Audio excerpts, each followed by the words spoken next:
이제 영화 배우는 좀 깊이가 좀 더 있게 해서 하는 배우들이 많이 있고, 그래서 거기에 빠져서 못 빠져나와서 뭐 심지어 자살하거나 이런 배우들, 깊이 있는 배우들 중에서 그런 배우들이 있고요.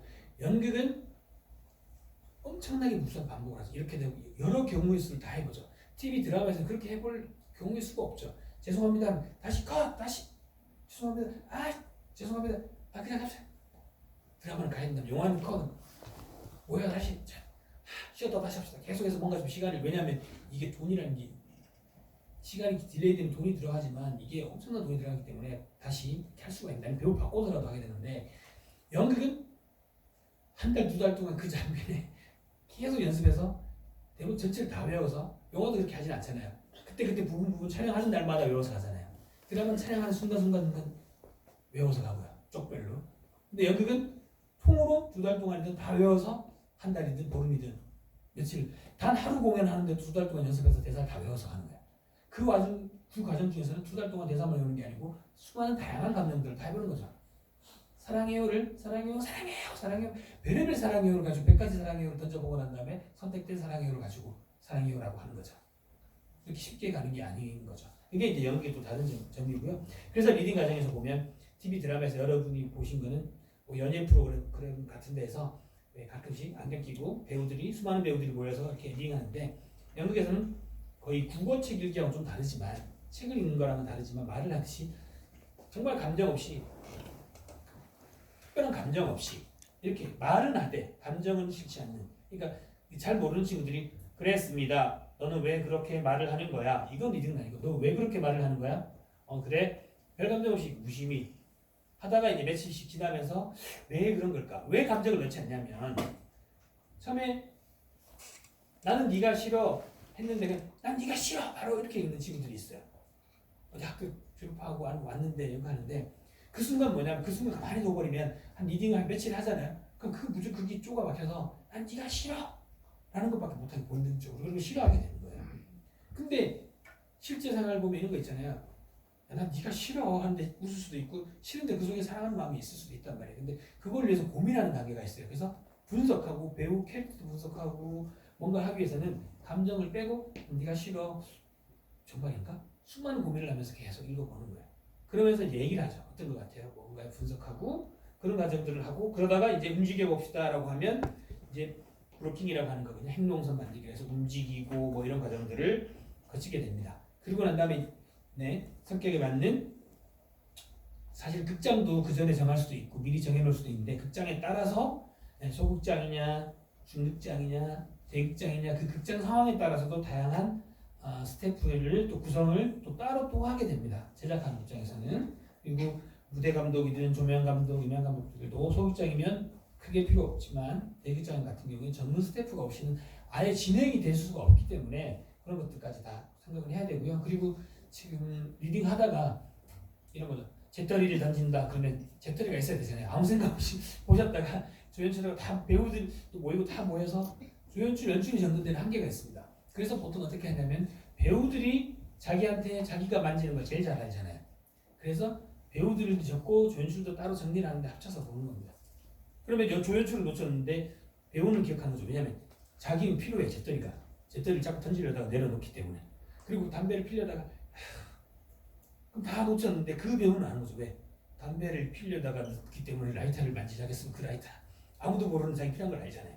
별것도 아닌 명함 하나 꺼내서 주고 받는 사람은 알잖아요. 그러면 두 명이 되잖아요. 명함 주는 사람과 받는 사람. 그 명함 누가 챙길까요? 그러면 주는 사람이 먼저 챙겨서 자기가 챙겨서 받는 사람이 받아서 다시 돌려주는, 이렇게 하거나 아니면 보통 후배가 하거나. 그리고 뭐 가발부터 시작해서 뭐 하지 다. 그리고 의상도 만들 건지 살 건지, 음악도 있으면 선택할 건지 작곡할 건지, 그냥 선곡해서 쓰면 저작권료를 줘야 되고, 작곡해서 쓰면 작곡료를 줘야 되고, 어차피 돈을 들지만 뭐가 돈이 더 적게 드느냐도 선택할 수도 있고, 뭐가 더 품질이 좋으냐가 따라서 선택할 수도 있고, 뭐가 더 맞느냐에 따라서 바뀔 수도 있고요. 그리고 이 모든 것들을 결정하는 것은 이때부터는 다 연출자가 결정을 하게 되고, 물론 돈과 관련된 분야가 있으면 거의 제작자랑 어느 정도 얘기를 안 할 수가 없죠. 그러니까 이게 돈이 100만 원 들 것 같은데 투자 비용을 이 분야에 50만 원밖에 쓰지 못할 것 같으면 연출가랑 얘기를 해서 50에 할 수 있는 방안을 찾거나 아니면 더 싸게 할 수 있는 방법을 또 찾거나 포기하거나 연출의 스타일에 따라서 달라지는데 연출이 그만큼 이제 권한이 이양되기 시작한 거죠. 그리고 기획자는 홍보를 해야 되는 거죠. 어떻게 재미있는 문구를 써서 저는 이제 이 보도 자료도 제가 써서 지난주에 또 신문사에 다 써서 또 보도 자료도 보내게 됩니다. 어떤 작품의 특성을 가지고 있고 어떤 거다 실릴 수 있게 기자들이 봤을 때 획득할 수 있게 그래서 물어볼 수 있게 하는 것도 중요하고 그다음에 개인적으로 기자를 또 아느냐 모르냐도 또 중요하기 때문에 개인적으로 문자를 하거나 전화를 하거나 카톡을 하거나 등등을 통해서 또 친분 관계를 해야 되는데 좀 친해놓으면 기자는 바뀌죠. 좀 친해지면 이제 바뀌어요. 그래서 참 이제 친해져 서울 없이 정말 문제 있고 심각하지 않아요? 그렇죠 대표님. 그러니까 아니 이걸 공연하는데 참 뭐예요? 그래서 하면은 저 사회부 왔습니다. 그러니까 네. 네. 그러면 이제 다시 또 후배 연락하면 또 안녕하세요. 또 이렇게 또 낯가리면서 또 이렇게 해서 더 친해져서 네 이걸 공연합니다. 네 정치부 왔습니다. 네. 그래서 좀 예전에는 어릴 때 몰랐습니다. 특히 기획자나 대표들이 많이 알게 되는 게 특히 그 기획자도 많이 알지만 대표들이 많이 알 수밖에 없는 게 뭐 20대부터 30대 쭉 가면 기자들을 많이 알게 되는 이유가 뭐냐면 젊은 기자, 수석 기자 때부터 봤던 사람이 부서를 옮기다가 문화부나 공연타 담당은 문화부 기자를 상대하잖아요. 그 문화부 기자가 여기만 있는 게 아니고 돌다가 다시 또 와요. 좀 더 높아져서 오죠. 그럼 반갑다. 그럼 좀 더 있으면 문화부장 실세인 데스크가 될 때는 거의 연출이나 이제 비슷한 급에서 이렇게 만나요. 이야. 그러다가 보니 제 위에 3차 선배들 보니까 국장 막 높은 급을 많이 하는 이유는 어떻게 그걸 다 알아요가 아니고 같이 커가는 거더라고요. 그러니까 제가 제 급에 맞는 기자들을 보니까 이미 데스크 지나가 그래서 같이 커가서 더 커지도록 합시다. 더 좋은 일도 많이 하고 거짓말을 하지 맙시다. 기레기가 되지 맙시다. 자기 스스로 기레기라고 말하는 기자도 있는데 그러니까 그렇게 과정 자체가 기획자도 커가고 기자도 커가듯이 그런 일들이 많이 있거든요. 어쨌든 제가 생각하는 기획은 그래서 작품을 만들어서 순수하게 하고 싶은 대로 그리고 검열을 하더라도 자기 검열도 걸리지 말고 뭔가 하고 싶은 것들을 그리고 사대주의 빠지지 말고 뭔가 해서 이렇게 하자. 근데 결국 역시 마지막에 이게 안 팔리면 아무 소용이 없는. 그래서 연극의 4대 요소라는 게 있거든요. 교과서에도 나오는 3대 요소 하면은 싸울 수 있는 요지가 있습니다. 그래서 4대 요소라고 명확하게 해버리면 쉬운데요. 연극의 4대 요소 알고 계시나요?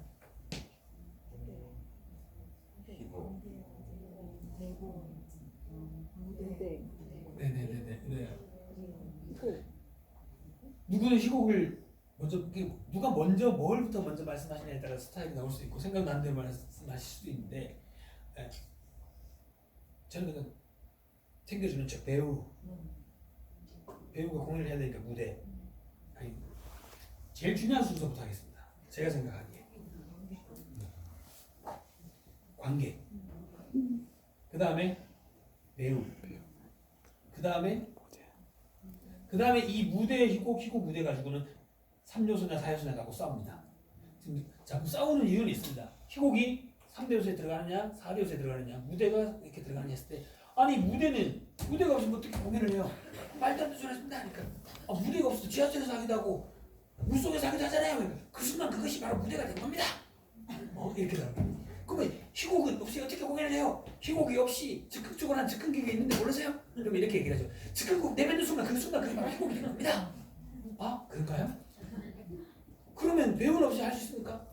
말하는 배우, 말 못하는 배우가 됐든 장애가 있든 잘하는 배우도 못하는 배우도 배우가 없으면 어떻게 그것이 그겁니까? 그러네요. 그럼 배우가 제일 중요한 1순위고 바로 관객이 가장 중요한 2순위지요 할 때 제가 얘기했습니다. 아닙니다. 관객이 저는 더 중요해요. 배우가 없는데 무슨 말도 안 되는 소리 하시네요. 이제 이렇게 얘기를 합니다. 관객이 오셨습니다. 제가 작품 쓰는 거예요. 스페이스. 새로 쓰는 연극. 관객 여러분 다 오셨어요. 지금부터 공연 시작하도록 하겠습니다. 네, 박수와 함께 공연 시작하겠습니다. 문 딱 꺼지고 난 다음에 불 꺼지고 좀 이따가 쫙 조명이 들어와요. 아무도 안 나와. 조명이 싹 바뀌어요. 소리 쿵쿵쿵. 뭔가 쿵쿵쿵 뭔가 나올 것 같은데 안 나와. 배우는 한 명도 나오지 않고 빈 무대에서 조명과 음향만 가지고 뭔가 등장할 것 같은 긴장감을 주다가 등장하지 않고 뭐야 근데 결국은 한 30분 했는데 관객은 한 명도 나오지 않아. 야, 배우는 한 명도 나오지 않는데 무섭다고 해서 긴장감을 가지고 봤는데 그런 작품을 만들 수 있잖아요. 그게 예전에 뭐 예를 들어 베토벤 바이러스라는 김명민 하던 데서 4분 몇 초짜리 연주하지 않고 정적을 통한 아무 오케스트라 연주하지 않고 관객들이 잡담하고 뭐하고 했는데 그 소리가 뭐야 안에 무서워 이 자체가 여러분이 말하는 그 연주다라고 그래서 실제 있잖아요. 네. 그것처럼 배우 없이 비워놓고 그럼 또 누가 얘기하겠죠. 그 순간 빈 무대는 배우가 된 겁니다. 또 맞습니다. 사람이 아니더라도 그 순간 또 그게 조명이 음향이 배우가 됐다고 볼 수도 있죠. 어쨌든 그래서 제일 중요한 것은 어쨌든 관객이다. 관객이 없이 한 명도 없이 공연을 하면 뭐가 되냐면 문학 작품이 아닌 일기와 같습니다. 열심히 여를 썼다고 해서 나 글을 얼마나 잘 쓰는데 아무도 안 보는 내 일기는 문학 작품이 아닙니다. 일기입니다. 독자가 생기는 순간 문학 작품이 됩니다. 근데 일기를 누가 썼어요? 근데 엄마 내 일기로 해봐! 작품이더라. 내가 봐서 독자가 생긴 거야. 넌 이제 작가가 된 거야. 굉장한 문학 작품이야. 그리고 그 차에 설명해 주면 너는 일기에서 내가 본 순간 문학 작품이 된 거야. 물론 좀 부족한 작품일 수 있겠지만 그렇죠? 안네 프랑크의 일기에서 무슨 문학적 작품의 가치로 변환되는 순간이 오는 것처럼 무대도 연극도 그렇게 바뀔 수가 있는 거죠. 시간이 이래서 결국 기획자는 그리고 가장 세부적인 가장 말초적인 아주 작은 의미에서의 기획자는 티켓 인터넷에 요즘 말하면 인터파크 티켓 링크에 등록을 해서 인터넷 사람 들어가서 예매를 할 수 있게 하고 그리고 현장에 오면 발권을 해서 드리고 돈을 받고 사실 예전에 이걸 기획이라고 했었습니다. 지금 네가 할래? 그 얘기는 뭐냐면 카드도 없고 이런 시대는 인터넷도 없을 시대는 그래서 사람이 오면 네 10,000원입니다 20,000원입니다 예 돈 받고 잔돈 이걸 기획이라고 했었습니다. 그리고 지금 인쇄골목에 직접 가서 포스터 인쇄해서 그 직접 가져오고 그거 포스터 붙이러 다니고 티켓 인쇄된 거 갖고 와서 하고 이걸 기획이라고 했었거든요. 사실 그게 기획의 의미는 아닌데 기획의 영역 중에서 아주 기초적인 건데 지금 그걸 못하는 사람이 정말 진정한 기획자지. 그거는 그냥 근데 지금 상징적으로 예전에는 그렇게 했었고요. 그리고 현장 연극에서는 연극의 3대 요소가 따로 있었거든요. 혹시 들어보셨는지 모르겠지만 현장 연극에서 연극에 예전부터 몇십 년 전부터 했던 연극에 기획자가 특히 잘 알아야 될 연극의 3대 요소가 있었습니다. 포스터, 팜플렛, 티켓. 그래서 공연 기획부터 제작까지 배우러 왔습니다. 대표님 가르쳐 주십시오. 너 연극의 3대 요소 먼저 하라니까. 배우, 무대, 관계. 누가 지금 쓸 것 같아? 아닌가? 바닥부터 일하는 거 알지? 네, 바닥 청소부터 열심히 하고.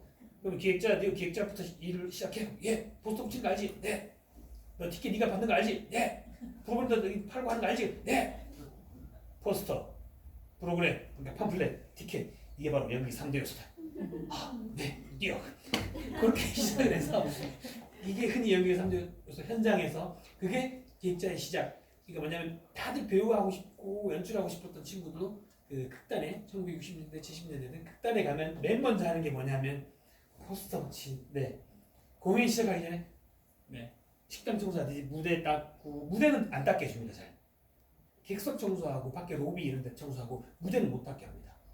무대는 배우의 공간이어서 서는 배우들이 자기가 알기 때문에 배우는 무대를 신성시합니다. 그래서 자기 무대 자기 닦고 부자실도 자기 하고 화장실, 로비 막 이런 데는 막내들이 청소하고 그다음에 포스터 붙이러 다니고 예전에는 푸팅 지금 유리 테이프 같은 걸 이렇게 붙이고 그래서 그 극단 선배님들이 대표님들이 굉장히 자기를 괴롭히면 일부러 상스럽게 연막을 하면서 일부러 엉뚱한 데 붙입니다. 뭐냐면 붙이면 안 될 동사무소, 관공서, 파출소 이런 데 일부러 대놓고 딱 붙이면 바로 전화가 오거든요.